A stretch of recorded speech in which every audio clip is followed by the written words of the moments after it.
author, columnist, managing editor of LibertyNation.com, podcast host and conservative policy advocate. We dismiss history at our peril. Liberty Nation Radio with Mark Angelides. Public trust in government and government institutions are falling and falling hard. Few people believe that the reins of power are being wielded for the benefit of the people. Or as Friedrich Nietzsche once wrote, "I'm not upset that you lied to me. I'm upset that from now on, I can't believe you." And this is how much of the American population is feeling right now, that they're being lied to about the reasons behind inflation, why gas prices are skyrocketing, and how the administration is telling blatant lies and laying off blame. The question becomes, if they lie about this, what else are they willing to lie about? Fool me once, shame on me. Fool me twice, however, and what we have is a recipe for the destruction of faith in the pillars of the nation.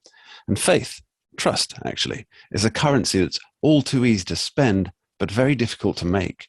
And it looks like the Biden administration is now flat broke in this regard. Welcome to Liberty Nation Radio here on the Radio America Network. I'm your host, Mark Angelides. On today's show, we talk 2,000 Mules, the new Dinesh D'Souza movie with LN's editor-in-chief, Lisa K. Donner. We ask just who is running the country after the latest Biden debacle on Taiwan and the U.S. commitment with Dave Patterson. We also figure out schools and school boards seem determined to take control of your children with Jeff Charles. And of course, we'll be talking liberty with Scott Cosenza on all things legalese. I want to take a moment to say a special thank you to our listeners out in Great Falls, Montana on KQDI 1450 AM and 97.5 FM. Thank you for being here and taking the time to tune in. Remember, this show is proudly sponsored by LibertyNation.com, where you can access podcasts, breaking news, analysis, and a range of biting and brilliant shows to whet your appetite for freedom and your fondness for the great American Constitution. Filmmaker and author Dinesh D'Souza has released his latest venture, 2,000 Mules, which claims to detail extensive ballot harvesting efforts over the 2020 election. Now it's become cultural kryptonite to some, a vision of hope to others, and of course, fake news to even more. But what does it present? And do D'Souza's claims actually hold water? Well, we're fortunate enough to be joined by Liberty Nation's editor-in-chief, Lisa K. Donner, who also happens to be one of the best noses in the business for what passes the sniff test. Thanks for being here, Lisa. Good to be here, Mark. So let's start with the overview, Lisa. You watched it. You put yourself through it. Whether that was good or bad, I don't know. But what does Mr. D'Souza say in a nutshell? Well, you know, we sort of have a word for movies like this. We call them bog sat, bunch of guys sitting around a table. And it is every Saturday night. Yeah, it is sort of that. But the Salem Media Group, which is the distributor, said that this is the most successful political documentary in a decade. Based on what you've seen of the movie and his claims, is there any there? Well, you know, I think it's one of those things. It depends who's watching it. Yeah. Let me just explain the content for a second. So the documentary revolves around work done by True the Vote, TTV. It's a nonprofit like election integrity group. And so what they do is they take mountains of election data. And what they do is they try to spot fraud. Well, so they went into the 2020 election, right? And they decided to go, well, they actually went through an enormous amount of data, something like 4 million minutes of videos and 27 terabytes of information. So sitting down with D'Souza, who kind of has this odd and annoying habit of putting himself in all of his movies, but anyway, was Catherine Albrecht, the founder of TTV, and Greg Phillips, kind of the tech geek. And so what they decided to do was to try to get a subset. In other words, what's going on in these videos and what's going on in the data. And so they set kind of a high bar. They were looking at mules. Now, do you know what a mule is? I certainly do, yes. Right. So a mule would be somebody who is paid to travel around and drop off ballots, particularly in this case, it's believed to be fraudulent ballots that would be dropped off in different locations. So they're like a pack horse for votes, basically. Right. Well, that's where you run into trouble are they fraudulent ballots? But anyway, getting back to it. So they track people. They drew a geofence tracking their cell phones. And if a mule went to the same drop box, they had to go to the same drop box at least 10 times. And they had to visit at least 23 separate drop boxes to be considered a mule for their movie. That's a pretty high bar. What are people doing going to 23 drop boxes, and why are they going at least 10 times?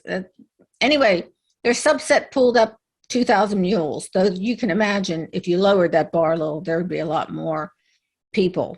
They also had a whistleblower's confession from Yuma County, Arizona, kind of in the black, all shaded. You can see the FBI witness protection program. Yeah, their voice was changed, that sort of thing.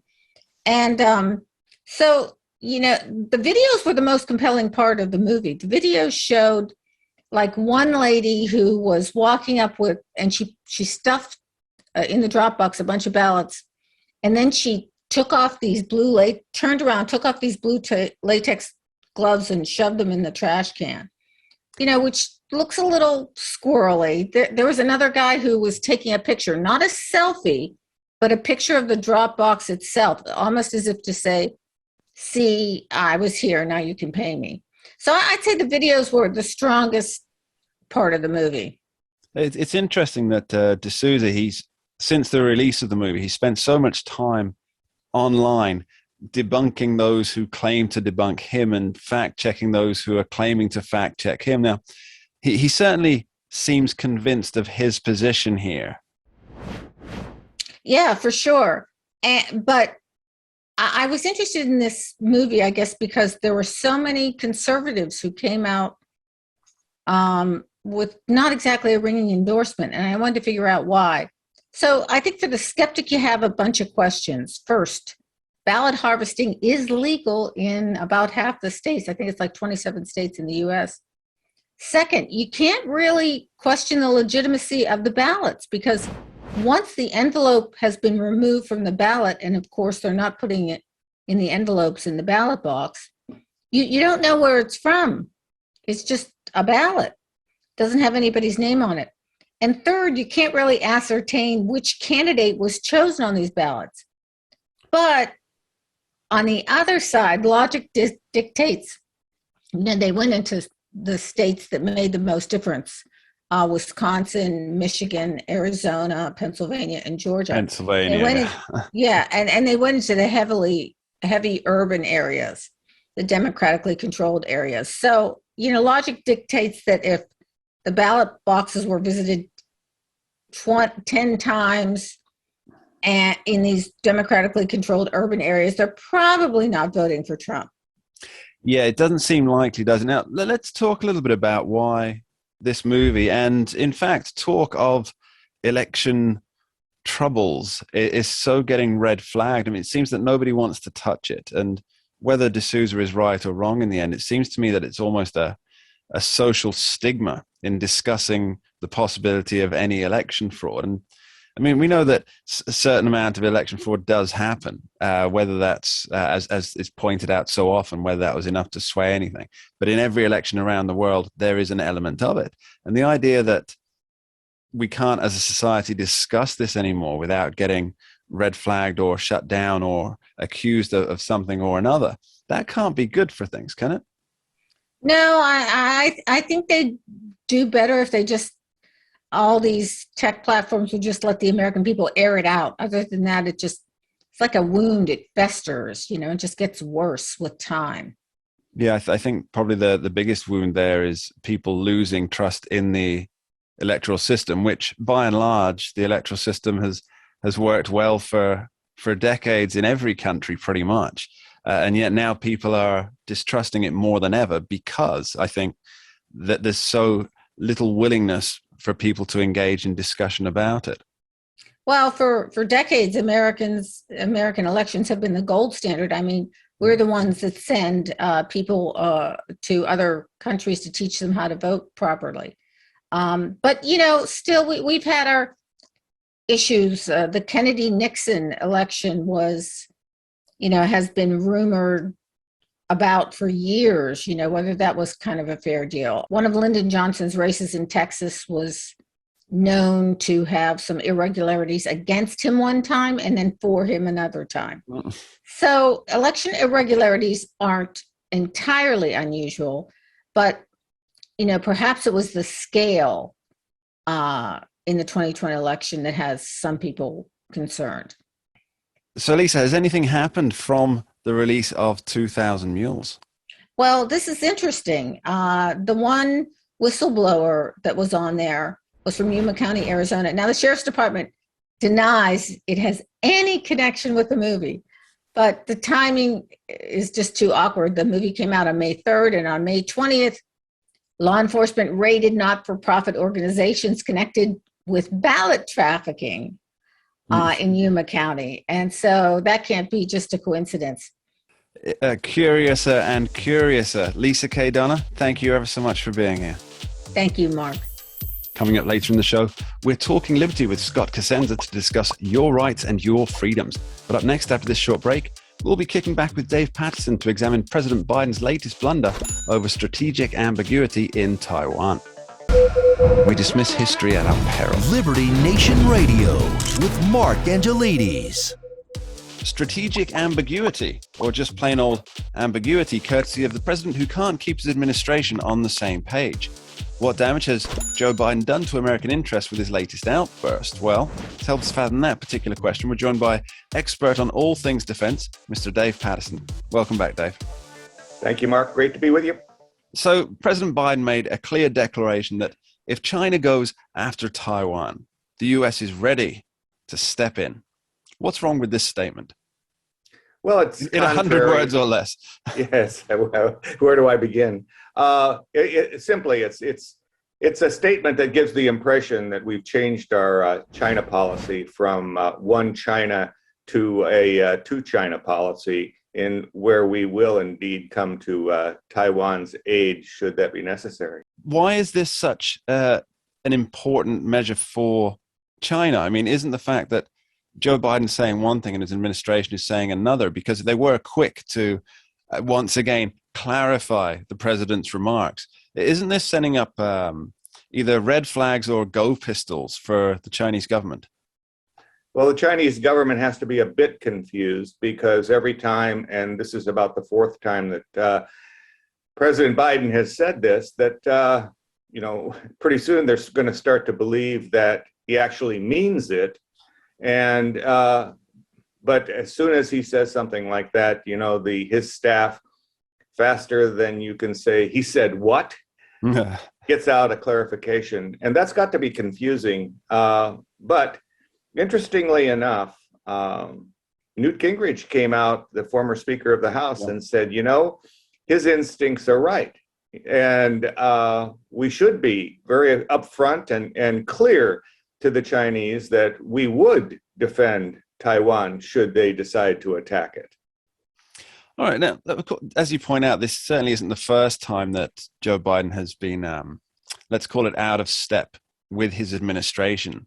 I think what everybody really wants to know is why? Why do we have two separate visions of what America's position is? And I guess more importantly, who is running the country? Well, that's a good question.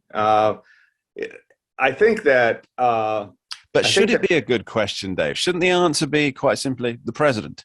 Isn't that how it goes?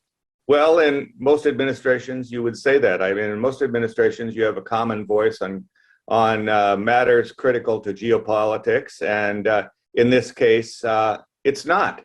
And you'll recall back when President Biden was talking about the Ukraine, his instinct was that, a minor incursion wouldn't be so bad. Maybe they take Donbass, that's okay. And our sanctions on them would reflect a less strong approach. Well, immediately everybody came out and said, no, especially the Ukrainians, I might add, who found this somewhat disturbing. But it is really it's a pattern of the kinds of things that go on in the White House. And unfortunately, and I'm somewhat loath to say this, but one would think that Joe Biden either does not read his notes but we know that he reads a teleprompter when it's available.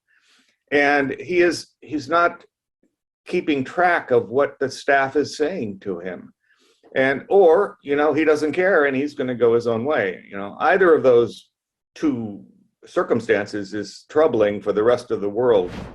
It kind of makes it builds. You and I always end up coming back to the odd conspiracy theory here and there, Dave. But it kind of bolsters the idea that there's a deep state who are running the show, and the president is just the front man. Now, we know from past history that really the president does have power, and the president's vision can make a big difference. We've seen that for the last, pretty much every president to date. But yet, when you have somebody like Joe Biden, who is being, I use this word again, clarified by members of his staff, members of the White House and the administration, for almost every pronouncement that he makes, it must feed into the idea that there's a deep state running the president. Well, it does, but more important, I think, is that this discontinuity that is clear within the White House causes the rest of those who are watching to choose sides. The New York Times today said, Biden's right, and which is kind of unusual about, the New York Times discarding the one China policy, but nonetheless, they took the stance of supporting the president. And that's what we would like to do. But with this president, sometimes it's not that easy. It seems to me, Dave, that despite the fourth estate trumpeting that the adults are back in charge, we're living through a fear and loathing White House edition. Now, is the world really looking on and thinking that the United States is a reliable partner during this administration? I think not. I think that quite the contrary is the case, that they wait to see what the United States is going to do versus what they say. And that's a very, very troubling set of circumstances, because so often the president says one thing, the national security advisor says something totally different. Or in the case of this is an administration that is quite confusing. You had the case of Secretary Blinken said, oh yes, MiG-29s to Ukraine, perfectly okay. And within 72 hours, the Secretary of Defense, Lloyd Austin, said, no, we're not doing that. I mean, the world leaders have to be, perplexed. Yeah, it seems that world leaders can be forgiven anything except indecisiveness. Dave Patterson, thank you ever so much. Thank you, Mark. Happy to be with you. You're listening to Liberty Nation Radio, heard across the Radio America network from our flagship station in the nation's capital, WWRC in Washington, D.C. Later on, we talk all things liberty. But up next, after this short break, why do schools think they own your kids? Coming right up. We dismiss history at our peril. Liberty Nation Radio with Mark Angelides. Schools are under fire like never before. And when we learn that school boards are pushing measures to boot parents out of the child-teacher relationship, it's quite easy to see why. Well, we're fortunate to be joined by Liberty Nation author and host of a Fresh Perspective podcast, Mr. Jeff Charles. Thanks for being here, Jeff. Yeah, thanks for having me on. So, Jeff, why is all this stuff about schools? It's kind of raised its ugly head in the last 18 months, I guess. Why is it coming out now? And is that to do with the upcoming congressional primaries? No, Mark, actually what happened, and I really don't think that the progressives foresaw this happening, but when we were going through the COVID-19 pandemic and children were forced to start learning from school over Zoom, parents started to see more of this stuff creeping into their classroom. So they started to see like the elements of critical race theory. They started to see the gender identity and the sexuality lessons that were coming through that they didn't know were happening in their children's school. So all of that has kind of culminated into what we're seeing now. Now parents know more, I'll say more parents know what's going on. They're seeing it, and now news stories are coming out about it over the past couple of years. And parents are not liking what they're seeing. So yeah, it isn't an issue with the upcoming congressional elections, but the reason it is is because of what happened when children were forced to learn from home.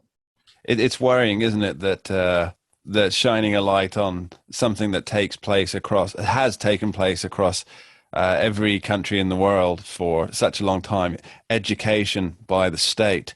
And then when you see what's actually being taught, parents start revolting against it. And I mean, do the teachers and of course administrators and school boards, do they really see the children as theirs, as their responsibility to instill moral values, social mores? Oh, social more. Yeah. I mean, I think in a lot of cases they do. And that is why they're trying so hard to cut the parents out of the process. I mean, if it hadn't been for COVID-19, that's one of the silver linings. A lot of parents wouldn't have even known what was going on because they weren't exactly being open about a lot of this stuff. I mean, President Joe Biden even talked about how a lot of teachers see their students as almost like their children.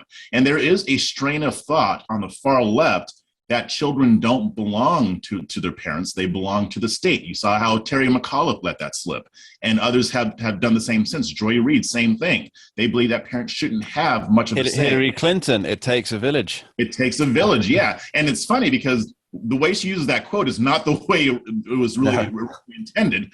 But yeah, these people think that children belong to the state more than the parents, and parents are basically just supposed to be caregivers. Yeah, it's a worrying thought, isn't it? It's really harkens back to the idea of the communist ideals, where the child should be raised by the state to become a good communist, and the parents are really just there to take care of the aspects that the state can't or doesn't want to at that time. Now, it's no surprise, I guess, Jeff, that the number of children being homeschooled in America has literally gone through the roof. Can you give us the latest numbers on that?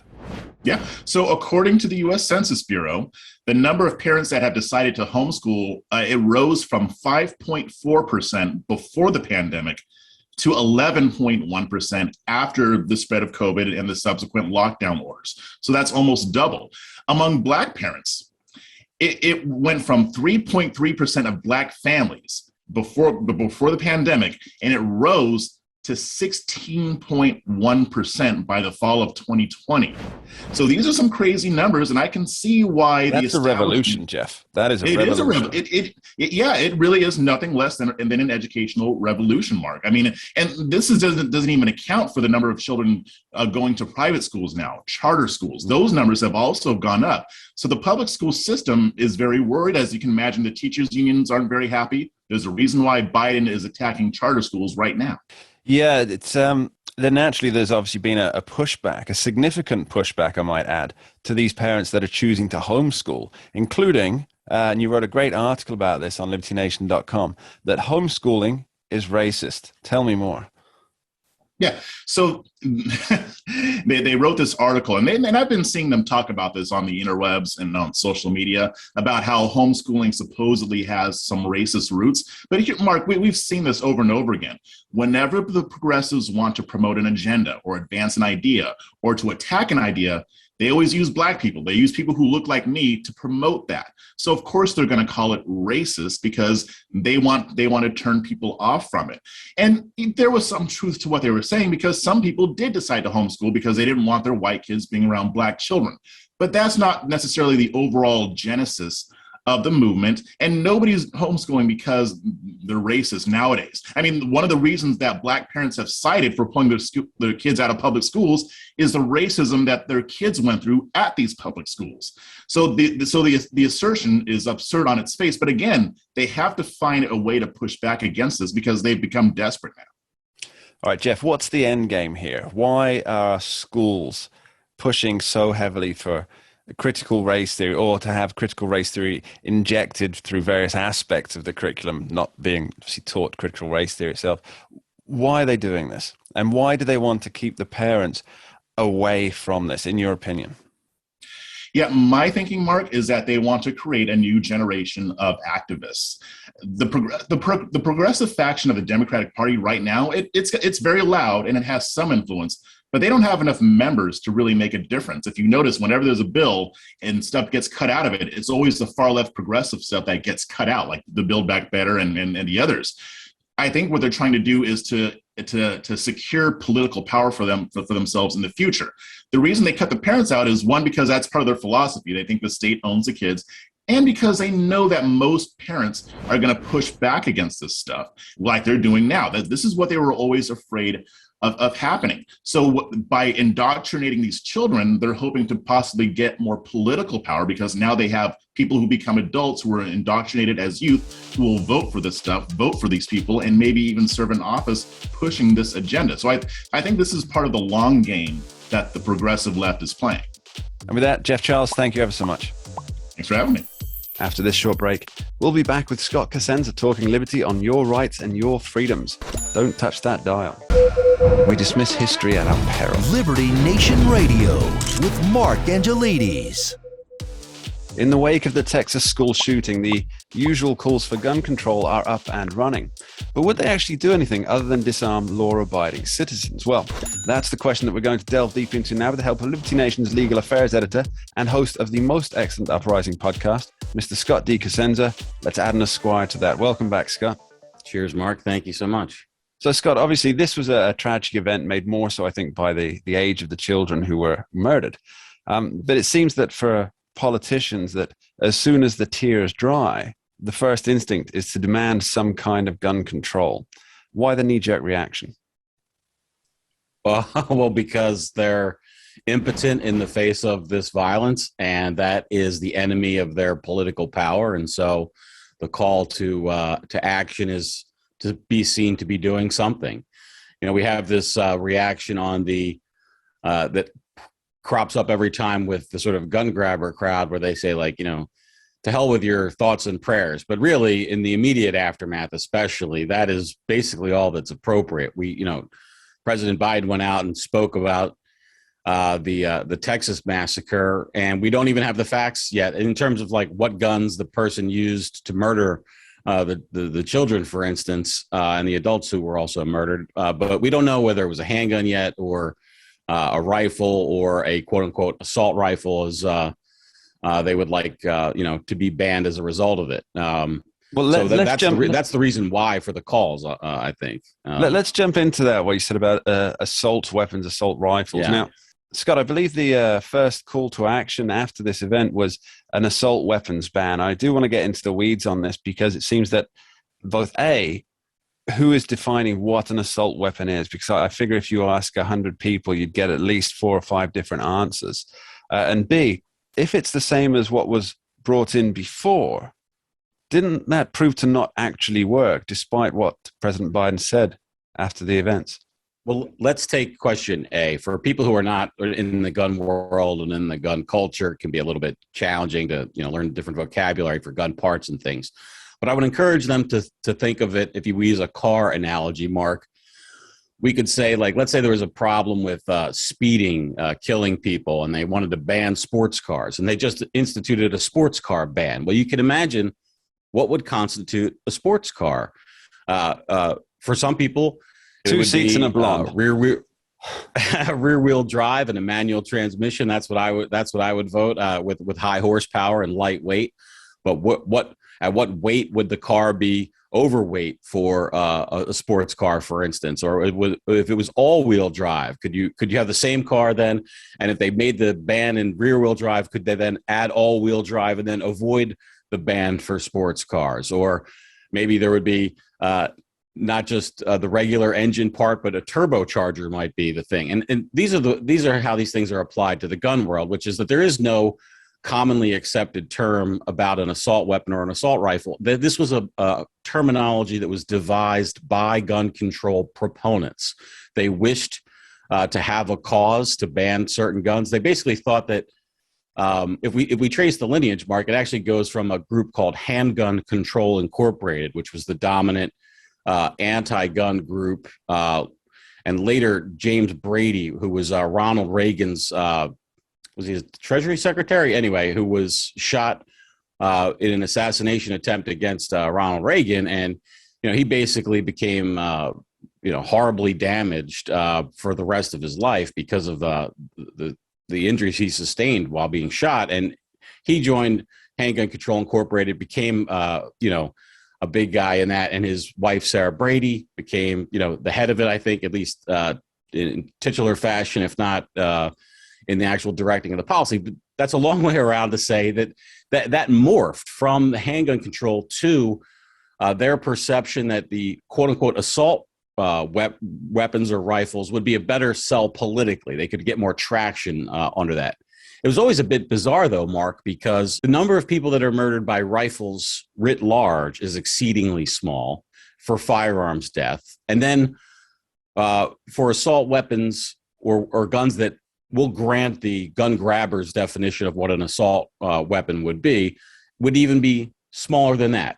And just to circle back around to the sports car analogy, if we turn that now to the guns, for instance, there are many cosmetic features that are included in the assault weapons ban. Basically, it's like there's a term used on the sort of forums of gun proponents called EBRs, or evil black rifles, and that's how the anything you might find on a Call of Duty video game. Exactly. If it looks like it's cool and fun, then they want to ban it, and that, of course, is one of the reasons why gun collectors like some of those guns. It just like with anything that is collected, people like things that this bright shiny object, relatively speaking, and even if those things don't affect functionality of the firearm or their particular, if you want to use the term, deadliness, that really doesn't come into play for much of what constitutes this assault weapon stuff. So that was point A. Now, point B I'll give you a little reminder of point B to the audience. Yeah. And that was that if this particular, as we call it, an assault weapons ban was brought in, and it's the same as the one that was brought in before. 1994, exactly. And that didn't actually work, did it? Even though Joe Biden, in his, what I thought was actually quite a good speech after the tragic events of Texas, I thought he did quite a good job until he veered off and started. Yes. Yeah. And no, it didn't reduce. He touted that as being a success. I seem to remember differently. Yeah, the studies that have been done do not indicate. And by the way, it's hard to. The numbers are so small for how many people were actually murdered by these weapons. You could almost make an argument that it's statistically too small to be able to measure with that legislation. And here's the thing about the assault weapons ban, and one of the reasons why it didn't make a dime's bit of difference, is that all it did was increase the price of those things that it banned, because it didn't ban the possession of them. We've got hundreds of millions of firearms in the United States, and at least many, many dozens of millions of those are quote unquote assault weapons, as they would be defined by the gun control groups. So what these bans do is they don't make the possession of these devices illegal. What they do is they ban new production and sale, generally speaking. And so all it does is it increases the cost to acquire that item but there's plenty in the marketplace, right? It's just, I'm thinking now of the high capacity or full capacity magazine ban, for instance. And what all that does is it increases the cost to acquire one of those magazines that's currently legal in existence. It doesn't prevent you from acquiring one or owning one. And so unless they wanted to do a real ban, which it is. Well, let's talk about that for a moment, because the idea that they could actually implement a ban on owning these weapons, that to me seems like you're almost declaring war on the American people, because I can't see people handing those over willingly. And how are they going to get them other than going in there with guns? You've got two issues. One is the practical issue. Just think of collecting any number of objects in coffee mugs, computer keyboards. I'm just looking at what I've got in front of me here. Okay. Scott D. Cosenza, inspired by everything in the room at the time. And if you think of collecting, 350 million computer key, like just the logistics of it is not small. And then while I don't know that most gun owners, or even, some significant minority of gun owners would, I think, take it, as you say, as a declaration of war, and would resist that with violence and their firearms. And even if that was only, 0.01% of gun owners in America who wanted to do that. That presents a serious and potential existential problem for the people. Not to mention the fact that you would hope there would be some significant portion of police officers and law enforcement who would decline and refuse to disarm Americans. Now, maybe that's a wishful thinking on my part. But of course, Eric Swalwell would suggest it doesn't really matter because he has the nuclear weapons. Well, him and his Chinese girlfriend Spy, of course. So let me just add this one point, if I might, Mark. It's just something I've thought about quite a bit. The other thing that we have, which is reflexive with the politicians' statements after these massacres, is they almost always propose legislation that they've already wished for and maybe even proposed before, and almost certainly it would not have changed the outcome of the events that they're responding to. And that's sort of a problem, I think, that we don't see generally in areas that aren't hot button or emotional issues. We have an issue with a water plant in Flint, or the pipes there not getting clean water to the people. We don't suggest some program that's sort of been a wish list of a politician for a while, but that wouldn't actually result in the clean water. And unless we know, how this person got their guns, and what law might make a difference for that, even if it would be constitutional or would not, that's sort of would make sense to go with, right? In other words, so in the wake of Adam Lanza's, we know a lot more about. I'll just refer to the Sandy Hook massacre and Adam Lanza, because we know a lot more about that shooting and that person than we do about both Buffalo and the Texas massacres, because they're still new. But we know that Adam Lanza stole the firearm that he used to murder those students from his mother before he murdered her. And that there would have been no way to restrict her from getting the gun if you were going to allow civilian purchase of the gun at all, meaning she jumped through all the hoops required to get that gun. So if you said, well, we need to erect more hoops and hurdles for gun ownership, you have to at some point say, well, yeah, even though we erected these hurdles, or we would erect these hurdles, she still would have gotten the gun. And Mr. Lanza would still then have been able to procure it in the manner that he did. So what we see is all the time after these events is the proposal of legislation that would not have affected the tragedy in the first place, or the crime in the first place. And so that's why, for those of us, I think, who know and study the gun issue, especially from a pro-gun side, we see it as just naked ambition to take away the gun rights of the people.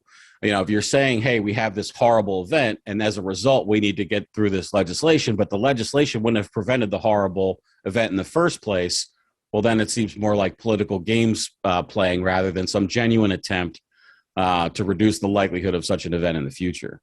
All right, Scott, thank you ever so much for the information. Really appreciate you being here. Thank you, Mark. And that's almost it for this edition of Liberty Nation Radio here on the Radio America Network. I'd like to thank our guests, Lisa K. Donner, Dave Patterson, Jeff Charles, and as always, Scott D. Cosenza for joining us. And of course, thanks to you at home for taking the time to tune in. My final thought for this week: when the lies and misrepresentations become so abundant that it stretches credulity, we have to ask ourselves whether we're just more attuned to deception, whether the lies have increased, or if, unfortunately, the powers that be know that we know that they're lying, and they just don't care enough to cover themselves. Of all these options, it seems perhaps the most dangerous for liberty is the last option, that they just don't care if we know they're being deceitful, because that would mean that the power of people is no longer absolute, or as Thomas Jefferson put it so well, when government fears the people, there's liberty. When the people fear the government, there's tyranny. Thanks for listening. We dismiss history at our peril. Liberty Nation Radio with Mark Angelides. We're doing it for real, really real. Liberty Nation. And Jeff Charles, contributor for LibertyNation.com. I think we're starting to make an impact. Liberty style, fight for freedom. The tracking poll sponsored by Liberty Nation for Thursday. Mentioned by Dan Bongino, Rasmussen, Jordan Peterson, and others. I can do it again if you want me to. Cited in Mark Levin's American Marxism. I think we're starting to make a really big impact. Get noticed. We're doing it. Rock on. I'm gone.